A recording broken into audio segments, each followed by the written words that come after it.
Hey, you're about to listen to episode number 33. Today we're going to talk about... What are we talking about? I don't even remember. We talked about... Covered some good ground today. Yeah, we did. Oh, we talked about beer. We talked about beer. We talked about... We wanted to rename the perfect pint. Well, I wanted to rename the perfect pint. You wanted to. The advantage and the... I guess... the allure of going out and shopping yourself. Yeah.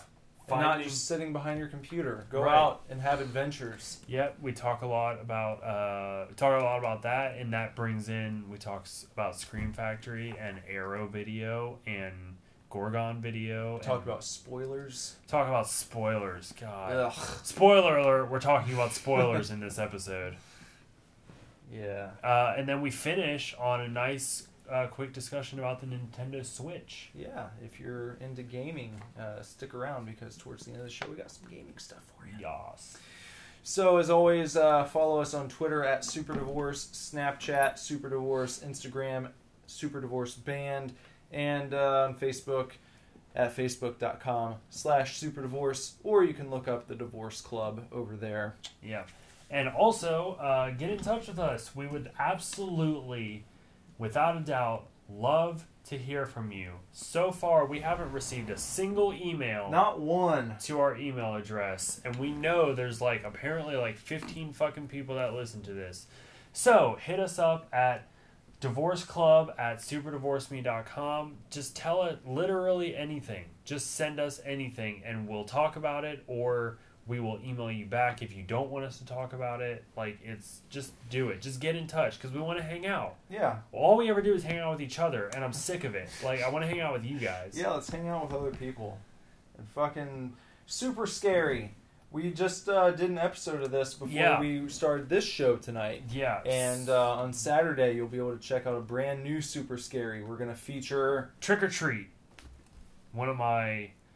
I waited so long for this movie to come out, and I finally, a couple years ago, finally watched it. And all you have to do is wait a few more days to find out what Bender has to say about it. Yeah.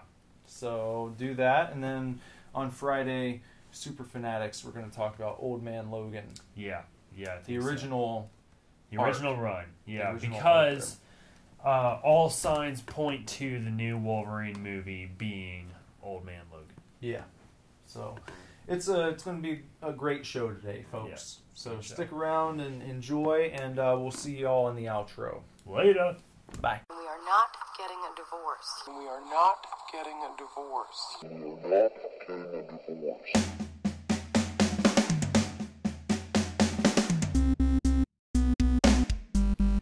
Hey everyone out there in listener land, this is Nicholas coming at you for Supercast, episode number 33. This is Bender, and I am not going to come at you. I will come somewhere else and clean it up myself. I'm going to stick to what I said, and I'm going to come at you this whole time. Keep that in mind. Yeah, whole time. I just heard Bender on the phone. He was talking to his lady friend, Lindsay. Yep, I was just on the phone. I heard him say at one point, he's pretty good about not eating his own shit. Yeah. And the thought occurred to me, he was talking about his dog. But then it occurred to me, can you imagine being the type of creature where someone would have to say that about you? That you're pretty good about not eating your own shit. Some people or some other beings in your species are known or normally eat shit, but their own shit, but you are not one that typically does it, so you're good about not doing it. He's pretty good about it. He's pretty good about not eating his own shit. Yeah, what if you had a friend who was pretty good about not eating his own shit? I would rather be the person that's pretty good about it, and have the friend that's like, that dude eats his own shit all the time. I don't know what's wrong with him. I'm pretty good about not eating it. It's only from time to time that I have to eat shit. I'm doing really good at not eating my own shit. Yeah, me too. I'm doing a perfect job, actually. I've never done it. I haven't done it. Eat shit and live. Oh, yeah, welcome to the show, man. What are you? Beer me, yeah. That's what we're gonna do. Do I have to run down and open that, or no? Oh, you got it. I got an opener. Hell yeah! The beginning of the show means, of course, it's time for a segment we call Beer Me, and this week I'm gonna beer bender with the Pumpkin Imperial Ale from Southern Tier. Yeah, Southern Tier. Yeah, Southern Tier Brewing Company's Pumpkin.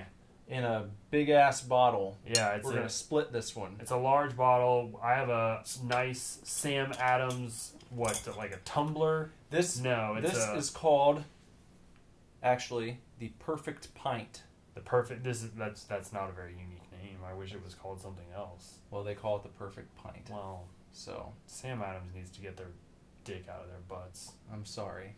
I know their Oktoberfest is good and everything, but I know they're all about like we craft our beer, and it's like you're like one step above Bud Light. Relax. Oh, they're many steps above Bud. I don't know about that. They've become much more well known. They're much more. They're very okay. One step. They're like commercially very similar to Budweiser. They're a very commercial company, but they haven't always been that way. No, I mean they had to earn it. Yeah, well, I mean they make good. It's good. Whatever. I'm not impressed. Sorry, I'm a Sam Adams fanboy. I'm not impressed that this glass is called the Perfect Pint. I want it to be like a one-word cooler something. Well, the reason they did that... Hold on, I want to get us even here. Let me give you a little bit... Wait. No, you're You've got dead more on. than me. Oh, wow. You've got a little bit more. I'm just going to... I think now we might be even. Good enough. Yeah. Good enough. You got more head on yours. The Perfect Pint was crafted so that you get these bubbles on the bottom, right? And they continue to bubble throughout your beverage enjoyment. I just like the way it feels in my hand because it's a very it's a nice feeling glass. Don't get me wrong, I love this glass. It's very nice. Cheers, by the way. Oh yeah, cheers. Yeah. Happy Halloween. Yeah, happy Halloween. Last show of October. Mm-hmm. Pumpkin's very good.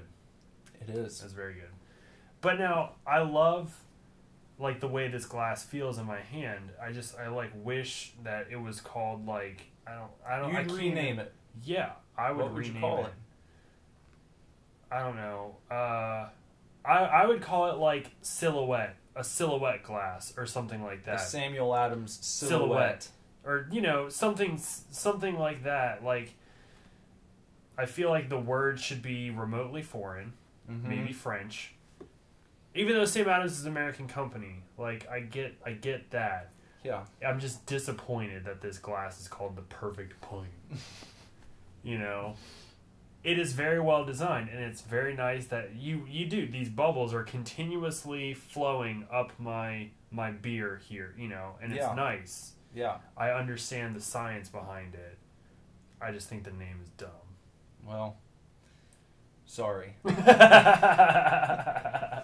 But know that both of these Perfect Pint glasses have traveled back to Ohio from the Samuel Adams Brewery in Boston, Massachusetts. That's pretty cool. I got both of them when I took the tour. I would. I mean, what else would you get? You have to get one. Of course. And the tour is free.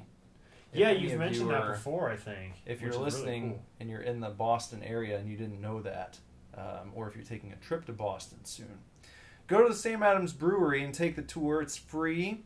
You can leave a donation, which you should if you're not a douche. Yeah. Drop in $5 or so because there's a nice tour guide who's going to take you through, and then they're going to get you drunk at the end. Yeah. So, what? Why wouldn't you? Yeah. A little something for the effort. Hey, I want to say this before we go too far into the show. Email us. Please. Because we still haven't received one. Because nobody listens to our podcast. There are some people listening consistently. Really? It's about... I know, if you're listening right now, there's about 10 or 15 of you out there every week. That's more than I thought. And you're listening every week. Wow. But you're not interacting. And we want to hear from you. So, yeah, it doesn't just tell us what's going on. Yeah. Just whatever's going on. It doesn't even matter. Yeah. Like, it doesn't just email us. Just say, hey. Just be like, hey, I did this today. You can give us like a fake name to talk about. I don't. You can disguise yourself. You can say, "Do not read my email address out loud." We won't do that. Yeah, like it doesn't. I wouldn't do it anyway. Yeah. Give us a name. Tell us who you want us to refer to you as, and we'll fucking talk about whatever you email us about. Unless you say don't, and then we can just say we got an email, but we can't talk about it. Right. It's just like just hang out. You know, we just want to interact with the people that find entertainment in our show. That's all. So hit us up for real. divorceclub@superdivorceme.com. That is an email address just for you. Nothing else goes there. There's no spam. That email address has never received a single email. Think about that. I was just about to say, think about that in the context of like the internet and how many people are out there and like what computers mean to everybody. And I'm thinking about my inbox, like on my personal email account. It's just like you receive like 15 a day. Yeah, from shit I signed up for like 8 years ago that I never read. Right, you just delete it immediately. Yeah, or just let it sit there. I don't know. It's a sad show kind of today because it's the final show of October. Yeah, and that means that it's going to get cold soon, and I'm not about that life. It's getting chilly right now, it is getting which chilly I don't mind. Already. I mean, we took the dog on a walk last night, and it was not fun. Like, well, how well did you bundle up? Oh, I bundled. I wore a jacket and a hoodie, and a hood, and a beanie, and pants, and gloves. Shoot, no gloves. Didn't wear gloves. I don't own gloves. You need a good pair of gloves for the winter. The dog needs a sweater too. He's got short hair, so he needs a sweater if we're gonna take him on walks. It seems like just yesterday we were sitting downstairs talking about how, it was early in the year, but we were going to start off with a fall beer. That was like the beginning of September. Yeah. And they had just released the first fall beers, and here we are. The end of October. And soon we're going to be saying beer me to winter ales. Beers, winter ales, winter lagers, which can be good. Yeah. There are some good ones. They're usually a bit more citrusy. I'm just glad that we have managed to basically drink some sort of pumpkin beer for like the last 7 episodes. Oh yeah. It's been great. It's awesome. Pretty much right when we started the show was going into this season. So. Yeah, and I'm impressed that there are that many different pumpkin beers. Now, I'm not like saying I'm the biggest pumpkin fan out there or anything, but it's cool that there's that much that we could choose from, that we are able to do a different something, sometimes 2 somethings. Yeah, sometimes 2. Every week, through most of September and all of October. 2? We did 2 tonight, earlier. While we were recording Super Scary, we drank Ballast Point Brewing Company's Pumpkin Down. And that was good. Yeah, Scottish ale with pumpkin. I don't know if we've had a dud the entire time, have we? The Vamplifier. Yeah. Last week, I think. Yeah, that was more of like... But it was an IPA, and neither of us liked that, and we knew we weren't really going to like it. We just bought it because it was a Halloween beer. I can't really fault it. We've talked about not liking IPAs, both of us, so it's not like it was going to be our favorite. We knew that. Yeah, I agree. But it had cool packaging, so we tried it. Right. What are you going to do? But yeah, last show of October, that means the haunting season will be over. Yeah. Luckily I got 2 in. I think we're going to do one this weekend. Okay. If you want to come along. Well, yeah, on Saturday night. Okay. Yeah, I'm probably sure. The last one. Well, definitely the last one. Yeah, I'm sure we'll probably do that. And you know what? On the Halloween stuff, I think it might have aired by now, but even though I didn't watch it, I was happy to hear that the Treehouse of Horror aired before Halloween this year. That always pissed me off. I don't know if you remember this, but like the Simpsons Halloween episode would always air like the week after Halloween. And it always bummed me out, and it'd be like, well, it's over. It's too late. Right. The spirit's gone. Right. You should put it out the week before, and they did it this time. So after what, like 25 seasons? Yeah. 25 seasons, and then they were just like, huh, you know what? Just hear me out. Yeah. What if we put the Treehouse of Horror out the week before Halloween? Oh, remarkable. What? I just, it just dawned. I had a dream last night. And I thought to myself, the week after Halloween, everybody's ready for Christmas. Because fuck Thanksgiving. Everyone just eats their fat asses on Thanksgiving. So we get ready for Christmas. There's Christmas decorations up when Treehouse of Horror comes out. That's not what Treehouse of Horror is about. No. It's about Halloween. We need to put it out the week before. Aha. 25 seasons later. You should have said something sooner. Yeah. You're a genius. That's what happened. That was the actual conversation. Recorded conversation from the Simpsons producers. Yeah. Not a big Simpsons fan, though. I like the Simpsons. I could give a shit. I think they're fun. It's more fun watching as a grown-up. I get more of the humor at this point. Yeah. It's more subtle than South Park, but I think it's funny. I agree. It's more subtle than South Park, but I think South Park is in your face but clever about it. Oh, I'm not I know saying you're not that disparaging South Park. the show or I love anything. South Park. Yeah. I'm just saying it's a different brand of humor that I also enjoy. Yeah, because I prefer South Park though. I watched The Simpsons when I was a kid, but looking at it now, going back and seeing some of those same episodes, if I'll come across one on a rerun, it's like, oh man, there's so much here that would have gone over my head. It's not a kid show at all. No. Not even a little bit. Like, sometimes I feel like, even though it's not a kid show, sometimes I think Family Guy can kind of get goofy enough to be enjoyed by kids. Yeah. The Simpsons, however, I think you have to be a certain age to enjoy it. Well, when it came out, when it first started, you have to remember that in the late 80s, early 90s, there weren't like a million cartoon options that you could watch any time of the day. Yeah. So as a kid back then, I remember liking it just because it was a cartoon, and it was on at a weird time. Uh-huh. It wasn't on at fucking 11 on a Saturday morning. It was like on prime time during the week, and it's like, oh, that's kind of cool. Right. That it's not a Saturday morning cartoon. And you hear about some of your friends not being allowed to watch it, so it has like a slight edge to it. Right. There were memorable characters, I guess, that kids could get into. Yeah, you have like agree. Krusty and Bart and Eat My Shorts and that whole thing. I've never seen a Simpsons episode and enjoyed it ever. Even the Treehouse of Horror. Well, I don't think I've ever watched a Treehouse of Horror. Oh man, they're good. Maybe that would get you on board. Maybe.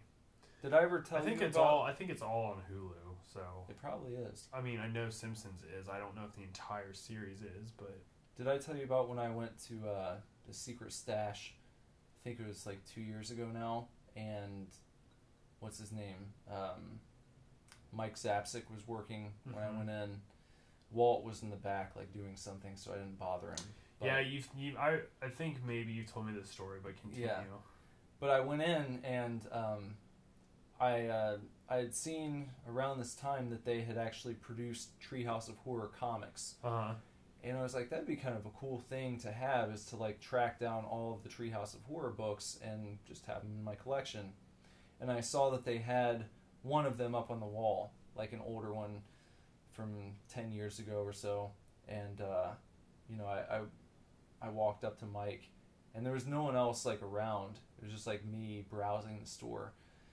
And I walked up to him and I was like, hey, how much is that Treehouse of Horror? And he told me the price. And I was like, oh, okay. It was a little bit more than I was looking to spend that day, but just trying to make small talk.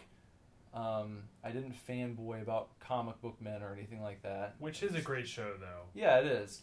But I was just trying to be casual, and I was like, yeah, I was thinking about, might be cool to try and track all those down, and put them in the collection. He's just like, yeah. And that's like all he said. And I was like, okay, well, I guess we won't chat. I just Yeah. went back to browsing, you know. But it was kind of disappointing because on the show, of course, anytime they're interacting or a customer walks in, you see them being very cordial. And Yeah. in my previous experience, I had walked in and Walt was working, like putting comics away. This was like a few years before, on my honeymoon actually, and he was very personable and took a picture with me and Jess and everything. And was this this was prior to Comic Book Men though, right? Yeah, that was before you the just show was knew on. about them because it was Kevin Smith's shop. Yeah, and because Walt Flanagan's been in right. Kevin Smith movies. Right. So it was like, oh shit, it's Walt Flanagan. But at that point, I'm sure that there weren't nearly as many people coming in asking for like pictures and all that shit. Right. But like I said, the thing that bugged me about the Zapstick thing was that I wasn't being a fanboy. I wasn't bugging him. I was just trying to shoot the shit a little bit. And like, all right. Well, I don't know. I think it's always it's such like a fickle, you know, gamble to like talk to somebody that has a remote amount of fame. Yeah. You know, like Comic Book Man is a great show. I was caught up on it for a while, but it was on Netflix, and I'm not entirely sure if it's on Netflix anymore. I haven't seen it on there in a long time. I don't think it is. So I was caught up on it, and it was cool and everything. I don't really think that the people on it deserve to stick their noses up at people. No. Like, they just work in a comic shop. Yeah, that's it. You And know? they happen to have the good Cameras, fortune yeah. of being friends with Kevin Smith. Right. It's really all it is. Yeah. But, you know, I've even experienced, not too much, but I've experienced it with a couple of the, you know, horror movie celebrities that I've met, where they're just not quite as they're very sort of move along, you know, with you, and that's fine. You know, at a convention you can't just stop and have a conversation with everybody, but I don't know, it's just kind of a bummer. Like I really love going to Horror Hound and Comic-Cons too, and meeting comic book creators. I really enjoy it. But no matter what conspires, it's still a little disappointing when somebody doesn't sort of entertain you. And that's kind of like a selfish thing to think, you know? Well, maybe not even entertain and like make me laugh. No, but just not like that way, but just like if you allow you to be there and to like be friendly with you. All right, and converse with you for 5 minutes. Yeah. You know, like whatever. Like, you know, it was great when we met Ryan Brown at Comic-Con. Yeah. Because we got, I mean, it's not now at Comic-Con, it's not like there's a fucking huge ass line where you're waiting or holding up people. But we went up to his table and talked to him for a little bit and talked about his work, and you know, I had the opportunity to tell him how much I enjoy his work, you know. When I met Scotty Young, who I'm sure is a perfectly nice gentleman, another comic book creator at the same convention, when I met him, he was talking to a woman, so keep that in mind. But I walked up, and he was just kind of like, signed my stuff and was like, there you go. Yeah. And I really wanted to be like, hey, I really enjoy your work. I like your writing style for I Hate Fairyland. I love your Marvel baby covers, like whatever. But I didn't really get that opportunity because he was kind of just like, oh, sign, blah, blah, blah, you're done. And I understand he was in the middle of a conversation and things, but it's still like, it's sort of a disappointing thing. Like I think, or I would want, if you gain enough notoriety as a person to be recognized by other people, you should just, you know, you don't have to do fucking everything, but just indulge your fans just a little bit. Give them a reason to like you, you know, like... Well, that can be very inspiring, too. Yeah. You know? Yeah. If one of their heroes can be nice to them, then that might inspire them to be a little nicer to people in their lives, possibly. You know? Yeah, it's an opportunity to just spread goodwill, in my opinion. You know, like the dude from Chew, John Lyman. Yeah, you know, when we were at that same con that Bender was just talking about, I went up to him and he signed one book for me that I had taken for my wife. She's a big fan of Chew, and I also had the card game that I just purchased. Yeah. And he saw that, and you know, he was like, "Oh, hey, did you know there was like a special edition comic in there?" And I was like, "Oh no, I wasn't paying attention." He's like, "Yeah, man." He's like, "Open it up, let me sign that, because I've seen people turn around and sell that thing online for like $60, you know." And I was like, "Oh, okay." Yeah, so then Chew is a popular series. It's I've seen first prints of #1 of Chew graded at like a 9.8, which is fairly common because it's a newer comic, you know. Going on eBay for like $8,000. Wow. Jeez. Yeah. It's a really cool concept for a comic if you're not familiar with it. It is cool.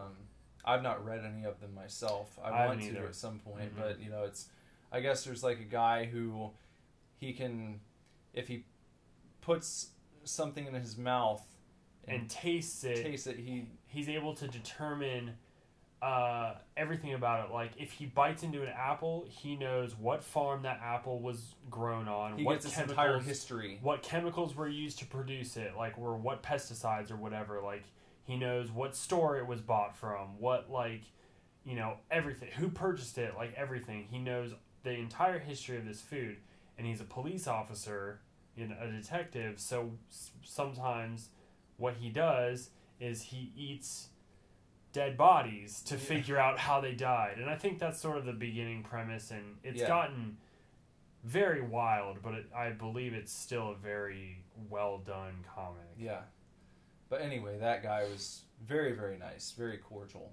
To go out of your way to say, "Hey man, there's something in that box you have, let me sign that too." Right. And not even charging me for it, you know? So you can be that guy, or you can be Mike Zapsik, sitting behind the counter not doing shit. With no one else in the store. Yeah. Like, that's what gets me. Like, just never mind that he's on television. Like, it's just customer service. Yeah, exactly. You know? Like, it would have been a dick move for the guy at Mavericks and Kettering to act that way. You know, so... You know, when I worked at GameStop, or when we worked at GameStop together, at the time, and obviously even still, as I've said many times on this podcast, I don't really gain that much. But I worked at GameStop as a second job, and Nick was awesome enough to get me the job at GameStop at the time. And anytime somebody wanted to talk about video games, I still tried. Yeah, that's in my opinion, that was one of the best things about working there. Is anytime just start shooting the shit with people. Right. And that's when you get cool. That's when your job gets fun, in my opinion, in a place like that. Because the more you talk to people, the more friends you make, I would say, or good acquaintances. So then you look forward to seeing certain people when they come in. And when the door rings, you're not just pissed off that it's some random asshole. I've talked to the manager, I believe he's a manager, at the Dayton Mall GameStop now a few times. He's always the one in the mall or across the street? In the mall. I've heard the one across the street is just like full of dicks. The Smash Burger store. Yeah, full of dicks. The one in the mall, there's this dude, I believe his name is Brandon. Mm-hmm. He's got glasses, he's got a beard, he's really nice. But I've talked to him maybe 2 or 3 times, just kind of shooting the shit, like looking at pop vinyls. He's like, "Hey, you know, is there anything you're looking for?" And then I get to go into I love pop vinyls, but I have to only buy specific characters speech. Yeah. Because I love pop vinyls, but in order for me to spend $12 on one, it has to be a really, really fucking good character. Yeah. You know, and then he, you know, last time we talked about it, he was showing me that he had set aside a Spider-Gwen pop. And which led us into, well, do you read the comics? And I was like, oh, no, he doesn't read the comics that much. I'm like, well, you should. This is why. You should read Saga. This is why, blah, blah, blah. He recommends games to me sometimes. And it's cool. Like, it's fun to go in. I never thought that I would be like a regular customer at the Dayton Mall GameStop. Yeah. Part of it is that I live so close. Right. Basically across the street. But Brandon is super cool, and I enjoy going in, and I enjoy him being there, and it makes me want to go back. It makes me want to go back because I get to talk to him for a little bit. Yeah, I agree. If you're listening, one of 10 or 15 of you, and you manage or work at a used or any sort of media store. Yeah. If you can get to know your customers, you can make your job a little less painful, in my opinion. Yeah, that's a good lesson. But, and speaking of malls and media, I was going to say I had a great time going to FYE/Suncoast. We have to go together. Weekend. I was going to say we should. We absolutely And we should have do to. this. We should each take, we'll put aside like $30. Okay. And we'll each pick out, because I will say this, Suncoast, still kind of pricey. That always bothered me about Suncoast. Yeah. It's just like, why? But it's awesome because I remember like going to Suncoast when I was probably in like 6th grade. Yeah. And that's where over the course of one summer I accumulated like the entire Jason collection on VHS. And I would go like, we'd go like every week. Jason as in Friday the 13th. Yeah. We'd get like, I started with the first one, and I remember browsing their horror section. And it was all VHS at that point. DVDs hadn't even come out yet. Yeah. And, Suncoast was so cool. And they had the action figures, and they had like a huge anime section. I remember that's where I got my first Dragon Ball Z box set. But their prices were always a little higher.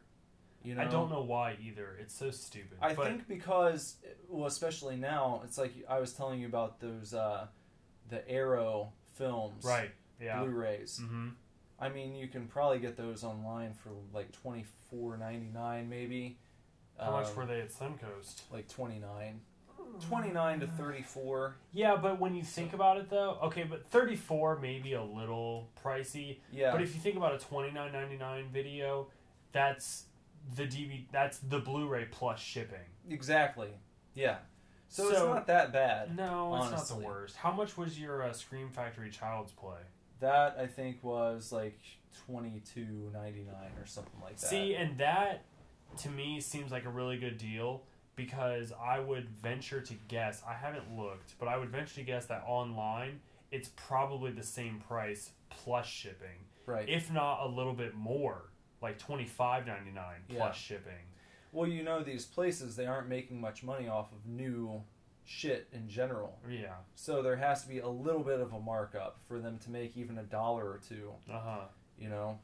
Especially on more, I would call them artisan DVDs or Blu-rays, where they're coming from companies like Shout or Scream Factory or Arrow, which I had never even seen until I went in there. Right. And I was like, oh, these DVDs or these Blu-rays look sweet. Arrow's nice. I think I prefer Scream Factory because they have...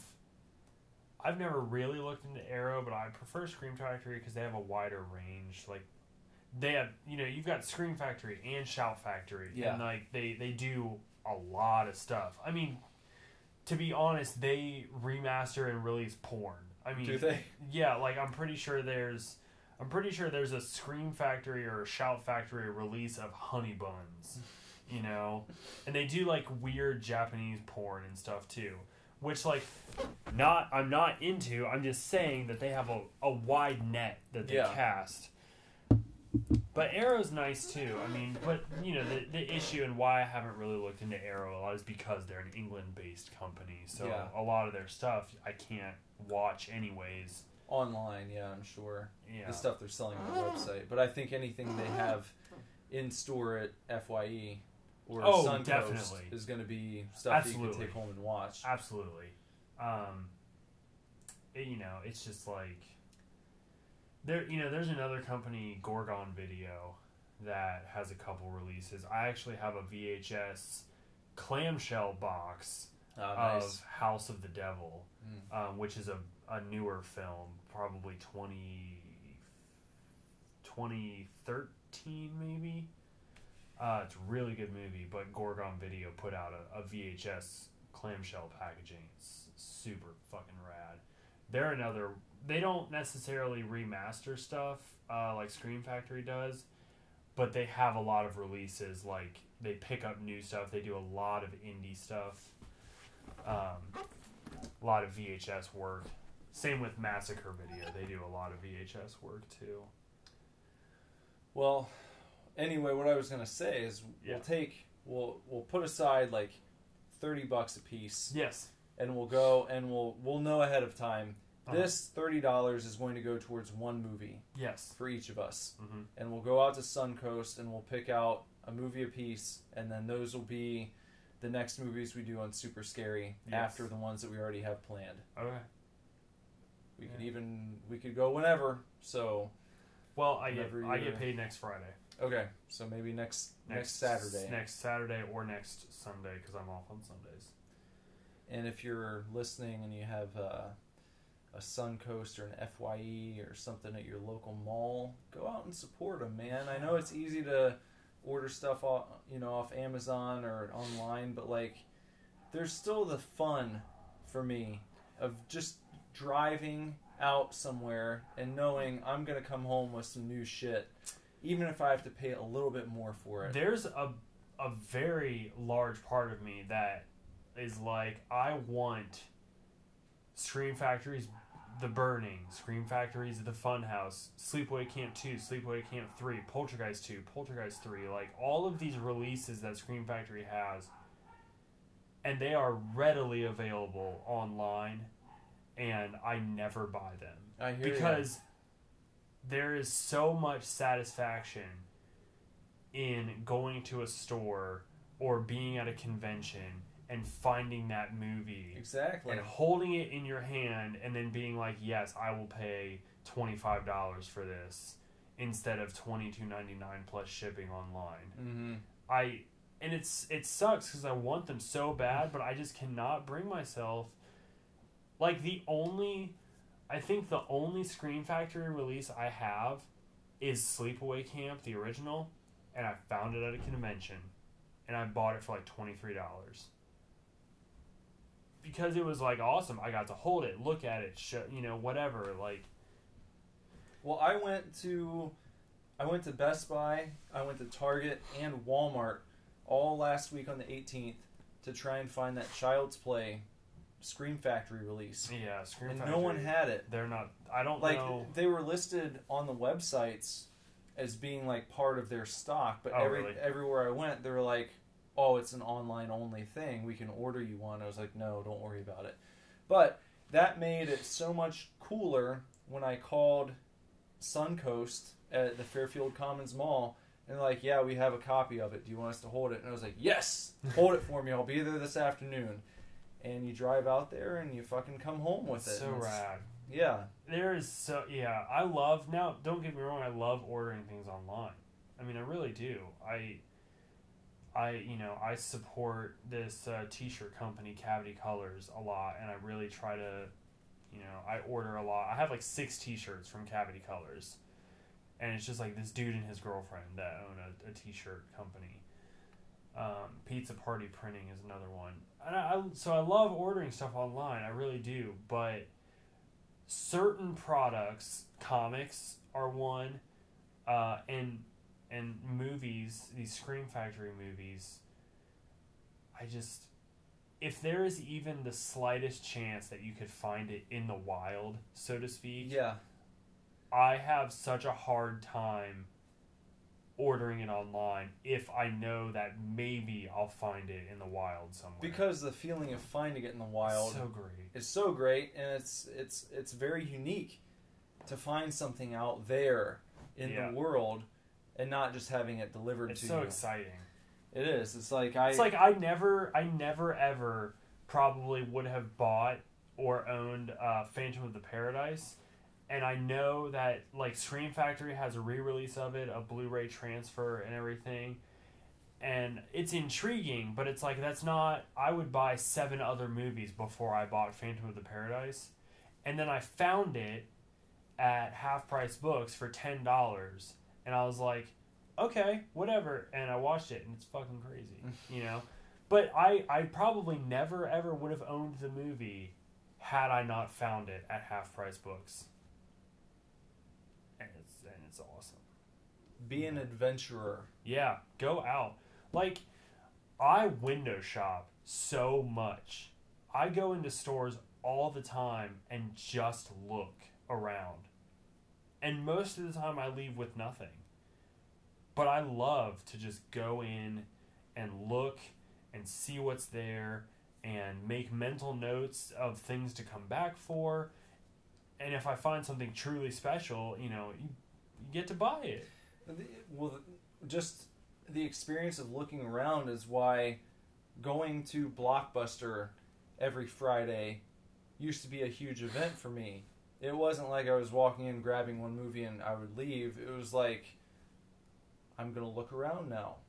Even after I picked out what I wanted, it would still be like, you know, Jess would go with me and sometimes complain about how much time I spent in the video store. But it's like, that was part of the fun, is it browse very slowly through, pick up boxes, look at the back of them, put them back on the shelf because you're not going to get it. You know, deciding what you want. Or maybe you grabbed the first thing that you saw and you didn't get anything else, but you still spent 45 minutes looking around. Yep. And maybe you made notes of things you were going to get next time or wanted to. Don't let that go away, is what I'm saying. No, I know. Because it's so much fun. Yeah. I wanted to run this by you. Okay. The other night, Sunday night, I had the season premiere of The Walking Dead spoiled for me on Twitter. Like, as soon as I logged on. Like, I wasn't even thinking about it. But, like, as soon as I opened Twitter, someone had posted what happened. And I was just like, are you fucking shitting me right now? Like, it was maybe an hour after the episode was over. Yeah. And I even tweeted at the guy. I basically said, hey, thanks for that. You know, like, what the fuck? Right. You know, it's 2016. Do you not understand that, like, this might not be cool, you know? And his response was just like, sorry, LOL. It's like, fuck off, man. Jesus Christ. Like, there has to be some etiquette. Oh, yeah. You know? A certain amount of time that you give something before you just take to social media and start fucking throwing up your opinion about what happened. Or, rest in peace, so-and-so, sad face. It's like, fuck! Like, that's like when Force Awakens was coming out and people were trying to get a hold of new information to spoil it online. I remember watching an interview with Mark Hamill, and they were like, you know, so the prompt was something along the lines of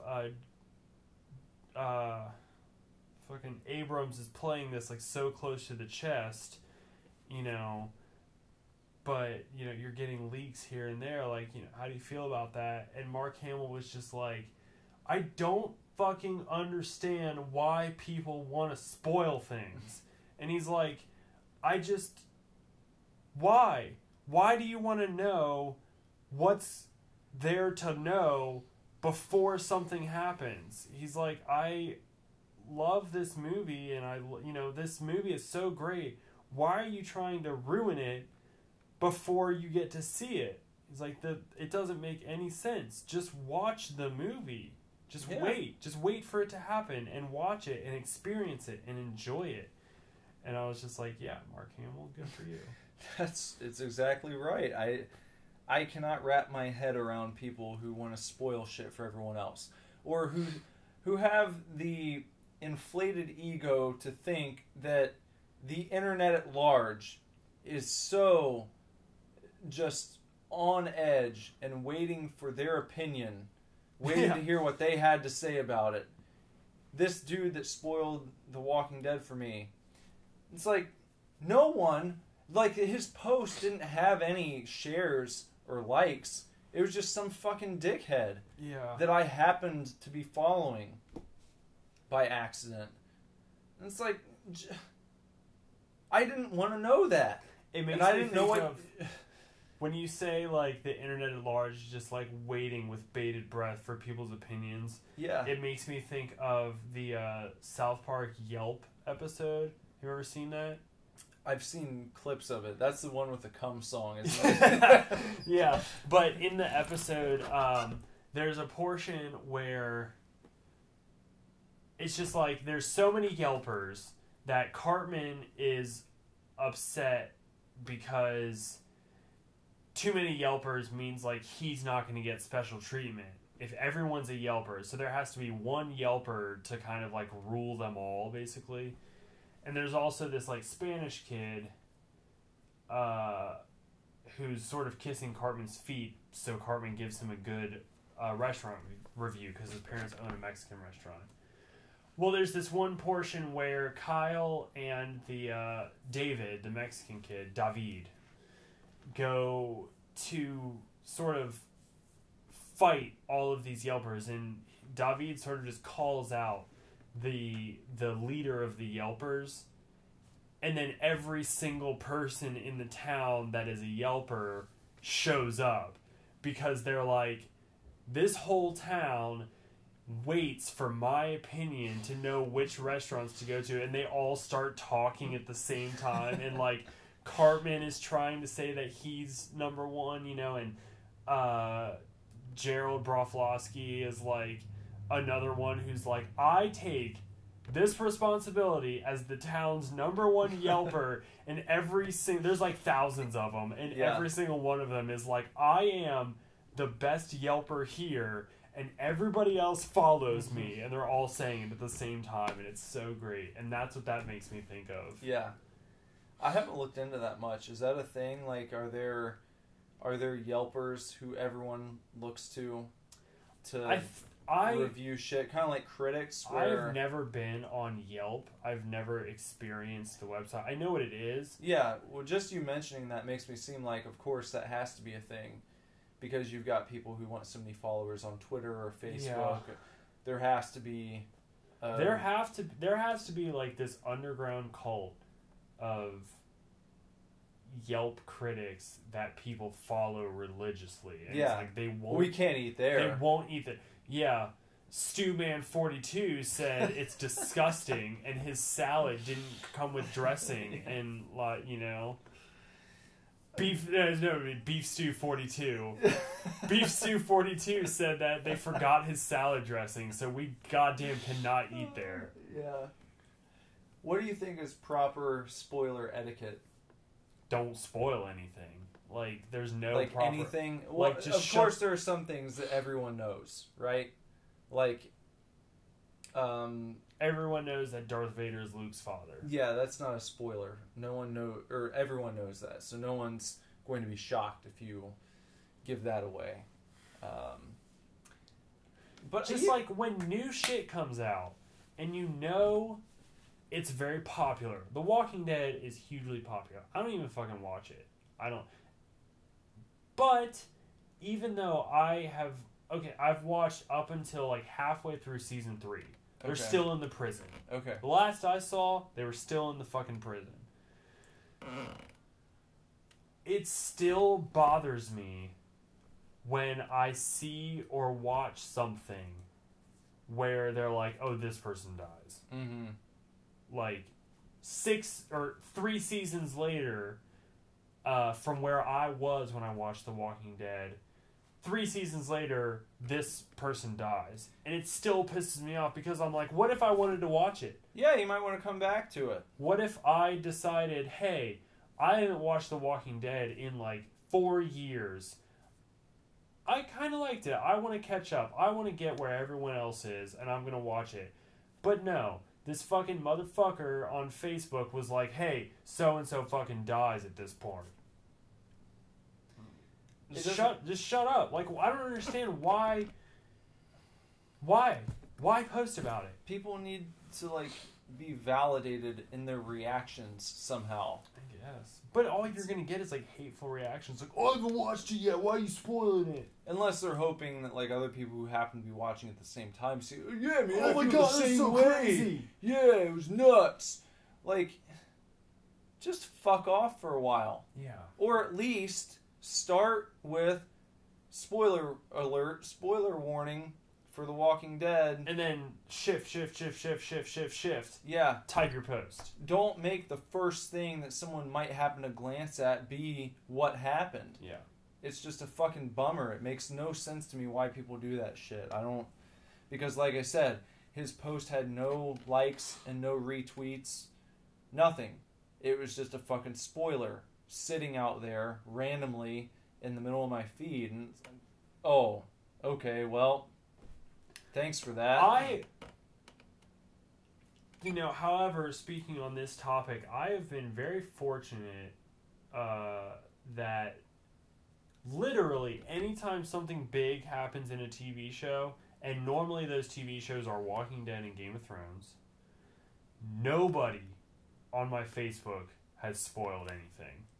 I don't know how that's possible. But even today, there were numerous posts about, and all they said, every single one of them just said, OMG, The Walking Dead, crying emoji.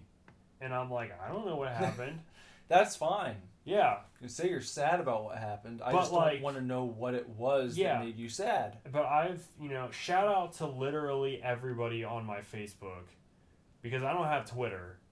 But nobody ever spoils anything. And I swear to God, like, I will delete the fuck out of you if you ever spoil anything. You know what I mean? As you should. Yeah. I mean, spoilers are so stupid. Well, I just finished The Walking Dead Compendium #1. Oh, yeah? Yeah. It's awesome. You really? Yeah. I really think you should give it another try. I probably should. Because I just got into it when I picked that book up. I watched the show first. Mm-hmm. And I'm only a little bit further ahead than you are in the show. We just picked the show back up recently, yeah. Mm-hmm. I've got like 2 episodes left on season 3. But yeah, it's another cool thing about the book is to see the differences between the comic and the show. Yeah.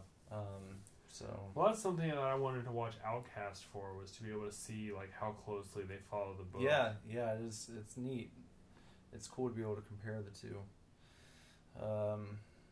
But there are so many comics out right now. I noticed last week when I went to Nostalgia that I was like starting to feel the feeling that I felt when I stopped reading for a while, like several years ago, besides like a couple books, where it's like, oh my God, there's so much coming out right now that I want to read. I know. And I just have to like stop myself because I can see my list filling up with like 25 books that I'll never be able to keep up with. It's so easy. I feel the same exact way every time I go to the comic shop. I honestly haven't been, and it's terrible. Like, I need to go. I just don't have the money for it. But I just want to read everything. What's your favorite thing you're reading right now? It's still Saga. Saga? It's Saga. Issue 39 comes out tomorrow. That comic is so fucking good. It's not even... It's far and away, I think, literally, the best thing that I'm reading right now. I can honestly say, also, I love what is happening with Young Animal, which, for those of you that don't know, is Gerard Way's lead singer of My Chemical Romance. Basically his own comic company. It's a sort of a subsidiary of DC, but Gerard runs everything. He gets to make these comics. He has control. He's the president, I love what's happening with Young Animal, but I can't comfortably say that like Doom Patrol is my favorite comic or Shade is my favorite comic, because Number one, they're early. Yeah, very early. And number two, they're super fucking weird. Yeah. And I need time. The stories need time to, like, 10 issues in when you get some sort of coherence with it. Saga wouldn't have been your favorite book 2 issues in. I might disagree with that. Really? Saga After is... 2 issues? It you would is have said solid. Yeah, it's solid, but... It's... Out Saga, of whatever you were reading then, including Star Wars books, you would have said after 2 issues it was your favorite thing. Saga...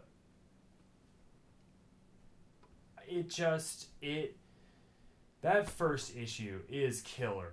I mean, it opens with a bang. It establishes your characters hard, like heavy. And it also gives you an insight.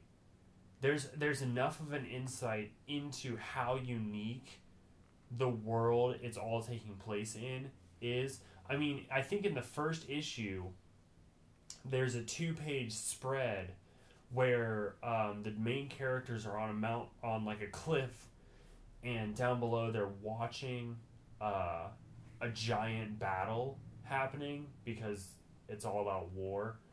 And there's like these turtles, giant, huge turtles with like the Oliphants in Lord of the Rings Return of the King, you know, where people are riding them and they, you know, whatever. Like these giant battle turtles that people are riding. And it's just like, there's no explanation. You don't know what they're called. You don't know where they come from. You don't anything. It's just like, that is a thing that exists in this universe. There's fucking giant turtles that go into war. That happens, you know. There was so much information in the first 30 pages of that series, but you got a sense of who the characters are. You got a sense of how much they love each other right in the first issue. You got a sense of how dire their situation is. You got a sense of how they're going to be pursued and how they're hated throughout the galaxy for what they've done. 2 issues in, Saga was my favorite comic. It's right. For me, it's 2 issues in. For me, that comic is powerful. I don't even necessarily like relate to the comic. It's just so well done. So, in any event, you would say then, Young Animal stuff is good, but it's not on that level, so to speak. No. Young Animal stuff is awesome. Obviously, I'm sort of an automatic fan because of Gerard. And not only is he the president, but he's writing, too. You know, he's writing Doom Patrol. I think he's helping with Cave Carson. Mm-hmm. And then you've got other teams writing Shade and Mother Panic. Which I told you I'm most excited about Cave Carson because of, like, the 3 pages that Tom Scioli has. Yeah. And I'm most excited for Mother Panic. I think that's going to be probably the most straightforward book because it's set in Gotham. Yeah. But I mean, I love the Young Animal stuff. And I love... What else? I love Spider-Gwen. I think she has a great story. And I love sort of the reimagining of Spider-Man and the retelling, in a sense. Do you read Gwenpool? I have the first issue. Okay. I've heard it got really good. And I've seen articles about how Gwenpool is like your new favorite hero and all this stuff, but I stuck with Spider-Gwen. I think Gwenpool is awesome, but... Which is, of course, Gwen Stacy's Deadpool. If you don't know what's going on in comics right now, recently they introduced the character of Spider-Gwen, who is Gwen Stacy, who is dead in the Spider-Man comics. Really big death, too. She's one character that dies and stays dead. In another dimension, Gwen Stacy becomes Spider-Woman, essentially, Spider-Woman, after Peter Parker becomes the Lizard Man and dies. Gwen Stacy becomes Spider-Gwen. From that, they decided, hey, actually, here's how Gwenpool started. There were a series of variant covers where they took Spider-Gwen, they took Gwen Stacy, and they just kind of filled her into other roles. And her role was the comic that it was for. So, like, there was a Gwen Thor, and a Gwen Iron Man, and a Gwen Star-Lord, Guardians of the Galaxy, or maybe a Gwen Gamora. And they sort of did all of these characters. Well, there was also a Gwenpool variant cover. And all it was Gwen Stacy dressed as Deadpool in like a pink and white suit. And she was laying on a flotation device in a swimming pool. That's it. That's all it was. That's all it was. That variant cover for Deadpool's Secret Wars number 2, I think. That variant cover was so well received and so hyped up that now the character from the cover of this comic book has her own comic book series where she is Deadpool from an alternate universe who is also Gwen Stacy. That's comics for you. That's comics. That's what it is. That's how it goes. Well, before we take off, I wanted to ask if you're still playing, was it 3 games last time we talked? Did you I've finish had one? internet trouble recently. Oh. We're able to plug from the modem into the PS4 and have internet. I've also had issues signing into PSN recently. That might have been part of the stuff that was going on the other day. There was a thing going on. There was stuff going on.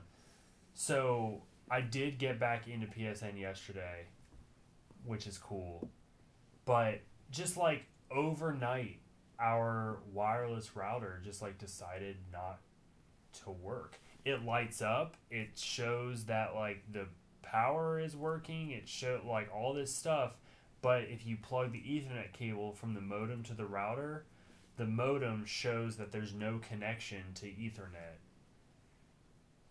I have no idea. Because I also plugged the Ethernet from the modem directly into my laptop, and my laptop was not getting internet either.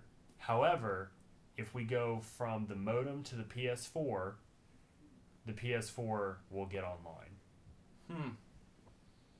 That's weird. Yeah, I have no fucking idea. Have you tried resetting your modem? Yes, I have unplugged it and turned it off and turned it on, turned the Wi-Fi off, turned it on.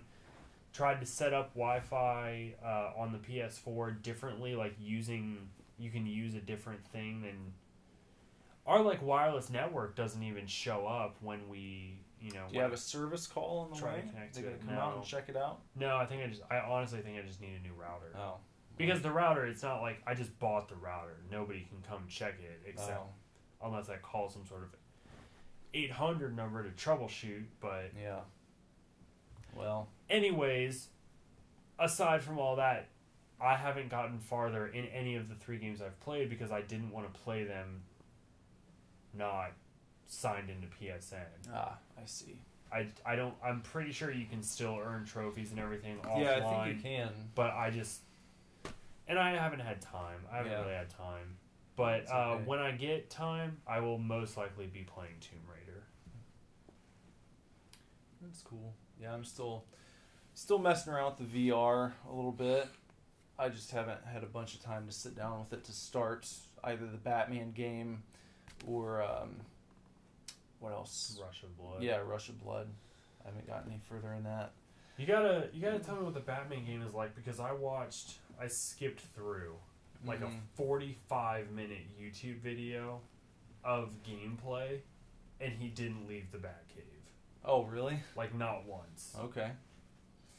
Well. So, like, I'm not sure what is supposed to happen in Arkham VR because... I'm pretty sure you leave the Batcave, I would imagine. Yeah, no, the whole entire 30 to 45 minute video I watched, he didn't leave the Batcave once. Okay. Well, maybe I'll do that tomorrow night. Yeah. Yeah, I guess that'll do it for this week. Yeah, that'll do it. I feel like I could continue talking now. I feel like we could both continue talking. Probably so, but I guess we should stop for now. I guess. Well, maybe one more thing. Okay. What do you think of the Nintendo Switch? I'm so glad you brought that up. I am skeptically optimistic. I think my one concern after watching the trailer was that when you use the screen included and you are only using one half of the controller. For example, when there was the 4-player Mario Kart going on in the trailer. The Nintendo Switch, of course, the new Nintendo system that was just announced. Yeah, if you haven't seen the had trailer... your head buried in the sand. For real, watch it. Imagine, if you will, the Nintendo Wii U screen, the gamepad. Imagine if you could remove the buttons and just had a screen and then just had basically Wii remotes. Yeah. If you've played with a Wii. So that's kind of the basis of the Switch. Amazing concept. My one concern was that when you're playing with one half of the controller, it looks very small. It looks very small. And I have pretty big hands. I was very uncomfortable using just one Wii remote. Mm-hmm. I had to use a nunchuck as well. Yeah. A Wii remote was uncomfortable, and we all know, if you've played with one of those, it's about the size of a television remote. Yeah. Lengthwise, at least.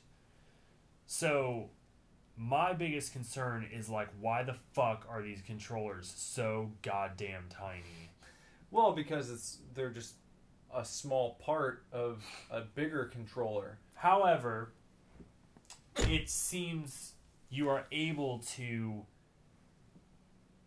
disjoint the screen that's included. It has a kickstand, which is awesome. And then you're able to remove both sides of the controller and hold them in each hand as Wii remotes, basically, and game that way. Yeah. My first impressions, again, were kind of like, I don't know how much I would use the portability, but it's just nice to have that option. Oh yeah, absolutely. You see the guy, they show the person taking it, from their house to the airport. Yep, on a plane. In a plane, and a taxi cab. And correct me if I'm wrong, I don't know if you read any specs or anything. Are all of the games moving to cartridge? That's what it seems like. And I am kind of stoked about that, because all of the games, it seems, the way the trailer portrays it is that all of the games are going to be moving to cartridge, and that they will be plugged into the screen that the controller is attached to. Right. And then there will be a hub that is attached to your TV. So if you want to play on the TV, you insert the screen into the hub and you pull the controllers off, and then you play on your TV. However, the cartridges plug directly into the screen. Yeah. Not the system, but the screen. So, my point is, I'm excited about it because you don't have to, stream the games over Wi-Fi or... because you can do that with PS Vita and PS4. Yeah, but the games are stationed in your system, which is at your house. At your house, and then you stream over internet connection. Yeah, this makes it seem like you're taking the game system it's with basically, you, really. It's basically a Game Boy Yeah. that you can also plug into your TV. So it seems cool that if like you went to someone's house and you're like, well, I have my save on my system. Yes. You would just plop it down in their, whatever you want to call that, home hub. Right. And you'd be playing on your console, so to speak. It's like a portable console, a whole powerful portable console, but you also have like this station that you set it in if you would like to play on a TV. Which you'd consider more of a generic station, if you will. Yeah, it has like a power button on it, it seems like, and there's like some memory, whatever. Yeah. But you slide it down, you slide your screen down in there and you take your controllers off and then it streams to your TV. So, yeah, the idea that... Because I think the great thing about having those cartridges plugged directly into the screen is that while the screen won't put out the same power that your television will, you don't have to compromise graphical power like you do when you're streaming PS4 on a Vita. Because you have to do it over internet connection. Yeah. And it pixelates shit, and you have to It's have... pretty much unplayable. More or less, at this point. yeah. But it would be really cool if they eventually sell the hub or the universal station, and you could put one at like every TV in your house. That way, if someone wants to do something on this TV, you just grab your screen, your system, and take it to the next hub in the other room and plop it down in there, and then you've got it right in front of you again on the other TV. Yeah. You don't have to worry about unplugging the entire thing, taking it somewhere else. It's a really cool idea. Yeah. So I hope it works out.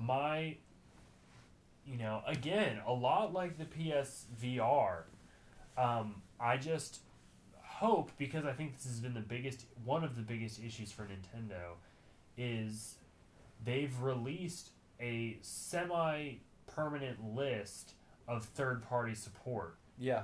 And it's just like, okay, you need this. Nintendo needs this third-party support, because if they don't get it, the Switch is going to flop, just like the Wii U, and kind of, sort of, just like the Wii did. I mean, the Wii was cool for like 20 minutes. Yeah. And then nobody made games for it, and that was it. Mm-hmm. So, and you know what, it really bothered me. I'm not a fan of the game, but the trailer for the Nintendo Switch shows Skyrim being played, and I read an article about how Skyrim is not confirmed for the Switch. Well, that seems like it's probably a PR thing. Bethesda is working with Nintendo. Yeah. But Skyrim itself is not... There's no confirmation, and Bethesda had to release a statement. They were like, no, Skyrim is not necessarily coming to Nintendo Switch. And I was like, well... Well, you know what? Another thing is, they might have... I'm sure before they put that footage in there, they got in touch with Bethesda. Oh, yeah. So it might be that Bethesda's next Elder Scrolls game is going to come out on the Switch, and you won't even get Skyrim. It'll just be... You'll have the next Elder Scrolls on the new Nintendo system. Yeah. But they, might not let the cat out of the bag until that game is actually announced. Right. Possibly. I mean, I just, like I said, I just hope, because I love Nintendo. Yeah, me too. I do. But I don't have a Wii U, and I don't really have a reason to buy one. Mm-hmm. There's not, like, some game that I'm just like, holy shit. Yeah. I have to play this game. So I really hope that Nintendo gets all this third-party support that they say they're going to have. Yeah. And, it doesn't seem like there was no inclination of there being some sort of motion controls with the controllers. Mm-hmm. There's no inclination of like a touchscreen type deal. Yeah. And that's what scares producers off. Yeah. And so I think Nintendo is innovating as far as portability goes, but they're keeping their controls simple, and they're not asking developers to create something for a touchscreen or create something for a motion-sensitive controller. Mm-hmm. So I think that's why there's so much third-party support from the beginning. Yeah. Because all you have to do is button map. Yeah. And then make a game. Right. I'll be pre-ordering one as soon as I can. I would like to as well. Yes, Yeah. I really would like to pre-order one. All right. Well, that's our show, I guess, for this week. that's the last show of October. Oh man, it's the last show of October. Yep. So enjoy your last October weekend and try and get out to a haunted house or something. Yeah. And, Happy fucking Halloween. yeah. Hope you get lots of trick-or-treaters, or that you're going trick-or-treating if you're like 10 and listening to the show. You shouldn't be, but okay. And yeah, we'll see you guys soon. Have a good one.